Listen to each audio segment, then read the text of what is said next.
नमस्कार, क्रांति न्यूज में आपका स्वागत है। आज हम बात करेंगे झारखंड के उपचुनाव की।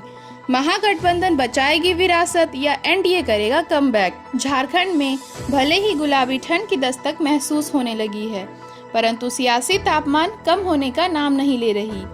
जी हाँ, 3 नवंबर को यह उपचुनाव भले ही 2 सीटों पर दुमका और बेरमो विधानसभा में होने हैं, परंतु इसके दूरगामी सियासी परिणाम से कतई इनकार नहीं किया जा सकता है।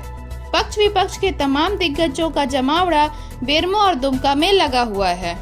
बेरमो और दुमका की दूरी भले ही 200 किलोमीटर हो, परंतु राजनीतिक दलों ने अपनी गतिविधियों से इस दूरी को पाट दिया है। बतला दें कि मुख्यमंत्री हेमंत सोरेन के द्वारा दुमका सीट खाली करने और मंत्री राजेंद्र सिंह के आकस्मिक निधन के बाद बेरमो में उपचुनाव कराए जा रहे हैं। जेएमएम की ओर से दुमका से जहां गुरुजी के पुत्र और मुख्यमंत्री के छोटे भाई बसंत सोरेन मैदान में हैं, वहीं बेरमो से स्वर्गीय राजेंद्र सिंह के बेटे जयमंगल सिंह उर्फ अनूप सिंह की जीत की आस लगाए कांग्रेस सहानुभूति की लहर के भरोसे आस लगाए बैठी है, जबकि एनडीए की ओर से बीजेपी ने दोनों सीटों पर 2019 के अपने दोनों क्रमशः लुइस मारंडी और योगेश्वर महतो बाटुल के रूप में पुराने मोहरे पर ही दांव लगाया है। दोनों सीटें महागठबंधन के कब्जे वाली रही है, इसीलिए कहीं न कहीं महागठबंधन की प्रतिष्ठा कहीं अधिक इस उपचुनाव के परिणाम से जुड़ी हुई है। साथ ही इस चुनाव के परिणाम से हेमंत सोरेन के 10 माह के कार्यकाल का भी आकलन किया जाना लाजमी है।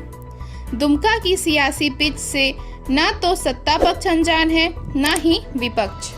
गुरुजी जहां दुमका यानी संथाल परगना के राजनीति के बेताज बादशाह माने जाते हैं, वहीं उनके बेटे हेमंत सोरेन अभी भी राज्य के मुखिया हैं, जबकि विपक्ष में भाजपा विधायक दल के नेता बाबूलाल मरंडी का राजनीतिक उदय भी इसी दुमका की धरती से गुरुजी को सियासी पटखानी देने के बाद हुआ है। वहीं पक्ष विपक्ष के अन्य तमाम नेताओं का भी अपनी अलग अलग राजनीतिक हैसियत है। कह सकते हैं कि मुकाबला बराबर का है। बेरमो में भी फिजा पूरी तरह से चुनावी रंग में रंग चुका है।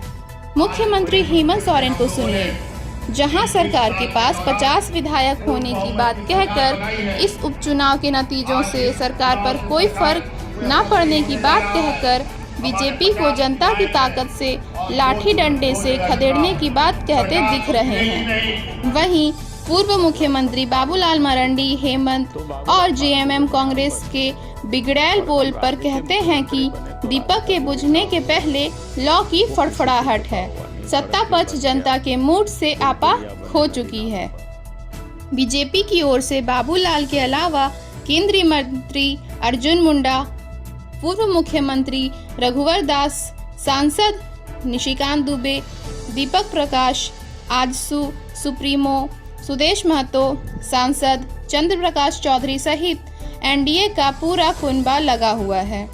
वहीं महागठबंधन की तरफ से गुरुजी मुख्यमंत्री, कांग्रेस के प्रदेश अध्यक्ष रामेश्वर ओरांव सहित कई अन्य मंत्री भी दिन रात एक किए हुए हैं।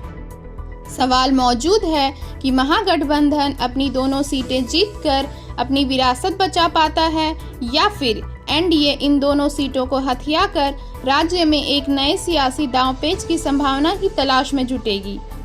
क्या दोनों सीट पर महागठबंधन की हार के बाद राज्य में कोई नई सियासी उठापटक देखने को मिलेगा या फिर महागठबंधन कोई ऐसा अवसर ही नहीं देगी? ऐसे कई सवाल फिजाओं में तैर रहे हैं। आम मतदाता अभी नेताओं की सुन रहे हैं। नेता इनकी नब्ज भांपने की प्रयास कर रहे हैं, परंतु वे विफल साबित हो रहे हैं। 3 नवंबर को जनता का फैसला मतदान पेटी में कैद हो जाएगा। बहरहाल चुनाव परिणाम के बाद ही तय होगा कि ताज किसके सर बंधेगा। चुनाव कोई भी जीते, पर जनता मानो दशकों से सागर खयामी की इसी लाइन को गुनगुनाती है कि कितने चेहरे लगे हैं चेहरों पर, क्या हकीकत है और सियासत क्या।